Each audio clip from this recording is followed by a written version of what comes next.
Hi dear friends, cute kitchen വേൾഡിലേക്ക് എല്ലാവർക്കും സ്വാഗതം. ഇന്ന് ഞാൻ ഒരു പുതിയ വിഭവമായിട്ട് എത്തിയിരിക്കുകയാണ്. അതിന് വേണ്ടുന്ന ഇൻഗ്രീഡിയൻസ് നമുക്ക് നോക്കാം. ഒരു ഏത്തപ്പഴം വെച്ചിട്ടുണ്ട്, നന്നായിട്ട് പഴുത്ത ഒരു ഏത്തപ്പഴം, ഒരു ചെറിയ കഷ്ണം ക്യാരറ്റ്, അതുപോലെ അതിനേക്കാൾ വളരെ ചെറിയ കഷ്ണം ബീട്രൂട്ട്. ഇതൊക്കെ ഈ ബീട്രൂട്ട് ഉണ്ടെങ്കിൽ മതി, ഞാനൊന്ന് വെച്ചെന്നേ ഉള്ളൂ. പക്ഷേ ക്യാരറ്റും ഏത്തപ്പഴം നിർബന്ധമാണ്. ശർക്കരയുണ്ട് 1 കപ്പ്. ഇത് തേങ്ങാപ്പാൽ 2ാം പാലാണ്. ഇത് 1ാം പാൽ 1/4 കപ്പുണ്ട്. പിന്നെ കിസ്മിസ്, പിന്നെ നമുക്ക് ഡ്രൈ ഫ്രൂട്ട്സ് എന്ത് വേണമെങ്കിലും ഇടാം. ഇപ്പം എൻ്റെ ഇത് മാത്രമുള്ളതാണ്, ഞാൻ അതെടുത്തു. 1 ടേബിൾ സ്പൂൺ നെയ്യാണ്, ഇത് അത്യാവശ്യമാണ്. ഇത് ഏലക്കാപ്പൊടി, ഇത് ശൗരി അല്ലെങ്കിൽ സാബുനരി. ഇത് നിർബന്ധമില്ല, ഇട്ടാൽ കുറച്ച് കൊഴുപ്പ് കിട്ടും. ഇത്രയും സാധനം വെച്ച് നമുക്ക് എന്താ ഉണ്ടാക്കണേന്ന് നോക്കാം അല്ലേ. ഏകദേശം പിടി കിട്ടിയല്ലേ നിങ്ങൾക്ക്? ഓക്കെ. നമ്മൾ എടുത്തു വെച്ചിരുന്ന ആ പഴം പുഴുങ്ങി പൊടിച്ച് വെച്ചിട്ടുണ്ട് ഇവിടെ. അതുപോലെ ആ ചെറിയ കഷ്ണം ക്യാരറ്റ്, അത് ഞാൻ ഒന്ന് വേവിച്ച്, ഇതെല്ലാം ഇത് പുഴുങ്ങിയതാണ്. ഇതും ഒന്ന് പുഴുങ്ങിയിട്ട് ഗ്രേറ്റ് ചെയ്ത് വെച്ചിരിക്കുകയാണ്. ഇത് അതുപോലെ തന്നെ ഒന്ന് ഗ്രേറ്റ് ചെയ്ത് വെച്ചിരിക്കുകയാണ്. ഇനി നമുക്കിതെല്ലാം കൂടെ ഒരുമിച്ച് മിക്സ് ചെയ്യാൻ പോവാം. ഈ പഴവും ക്യാരറ്റും എല്ലാം കൂടെ, പഴവും ക്യാരറ്റും ബീട്രൂട്ടും കൂടെ നമ്മൾ എടുത്തിട്ട് നന്നായിട്ട് മിക്സ് ചെയ്യാൻ പോവാണ്.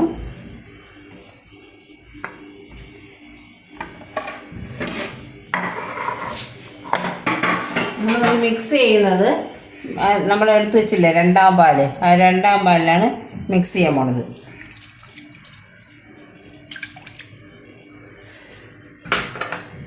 നന്നായിട്ട് ഒന്ന് മിക്സ് ചെയ്ത് കൊടുക്കാം.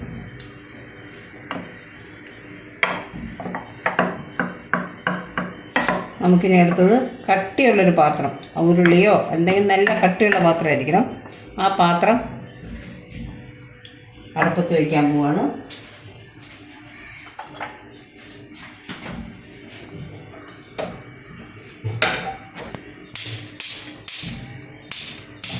ഫ്ലെയിം ഓൺ ചെയ്ത് പാത്രം അടുപ്പത്ത് വെച്ചിട്ടുണ്ട്.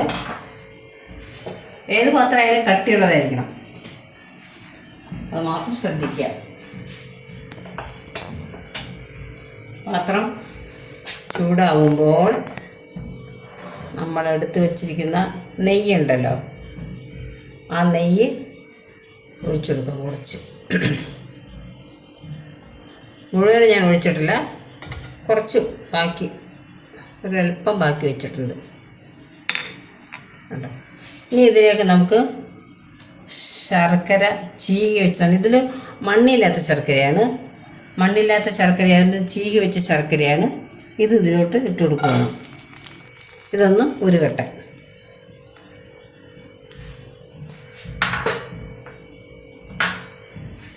നമുക്കിത് നന്നായിട്ടൊന്ന് നെയ്യ് ഒഴിച്ച് ശർക്കര ഇട്ട്, ശർക്കര അതിലൊഴുകി നമ്മളിവിടെ മിക്സ് ചെയ്ത് വെച്ചിരുന്നില്ലേ, അത് ഇതിലോട്ട് ഇടണം.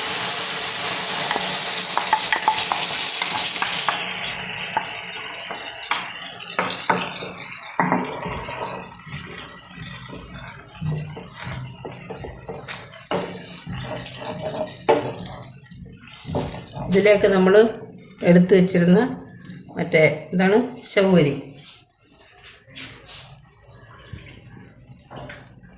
ശൗരി ഇട്ട് കൊടുക്കാം.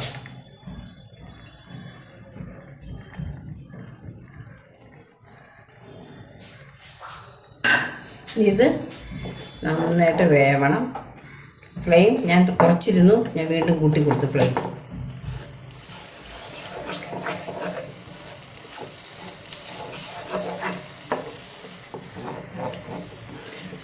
ശൗരി നന്നായിട്ട് കുതിർത്ത ശൗരിയാണ്.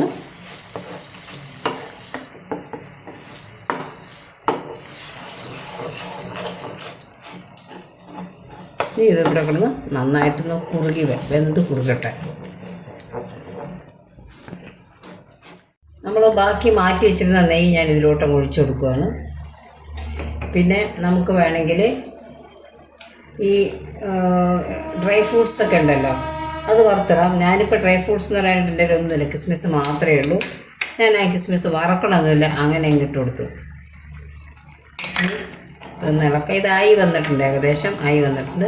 നമുക്ക് നമ്മൾ എടുത്തു വെച്ചിരുന്ന ആ ഫസ്റ്റ് പാൽ, ഒരു 3/4 കപ്പ് ഒന്നാം പാലുണ്ടല്ലോ, അതും കൂടെ ഇതിലോട്ടിട്ട് ഒഴിച്ചെടുക്കുകയാണ്.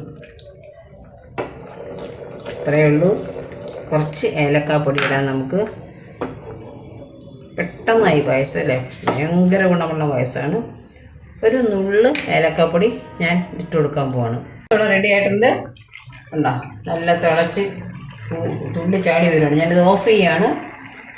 നമുക്കിനി ഇത് ഒരു പാത്രത്തിലോട്ട് മാറ്റാം.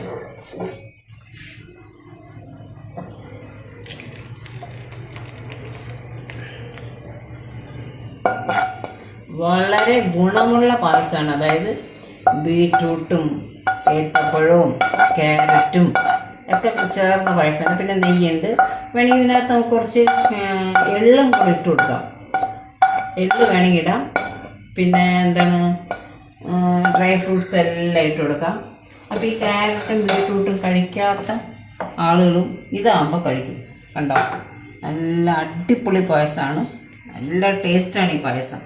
എല്ലാവരും ട്രൈ ചെയ്യണം. ഈ പുതുമയുള്ള പായസം എല്ലാവരും ട്രൈ ചെയ്ത് നോക്കണം. എനിക്ക് തോന്നുന്നത് ഇത് ആരും ഉണ്ടാക്കി കാണില്ല എന്നാണ് തോന്നുന്നത്. ഞാൻ എൻ്റെ സ്വന്തമായിട്ട് ഉണ്ടാക്കിയെടുത്തതാണ് എൻ്റെ വിശ്വാസം. അപ്പോൾ എല്ലാവരും ട്രൈ ചെയ്യണം. സബ്സ്ക്രൈബ് ചെയ്യാത്തവർ സബ്സ്ക്രൈബ് ചെയ്യണം, ലൈക്ക് ചെയ്യണം, ഇതിനെപ്പറ്റി കമൻറ്റ് വിടാം നിങ്ങൾക്ക്. ഓക്കെ, ഇത്ര നേരം കണ്ടതിന് എല്ലാവർക്കും നന്ദി, നമസ്കാരം.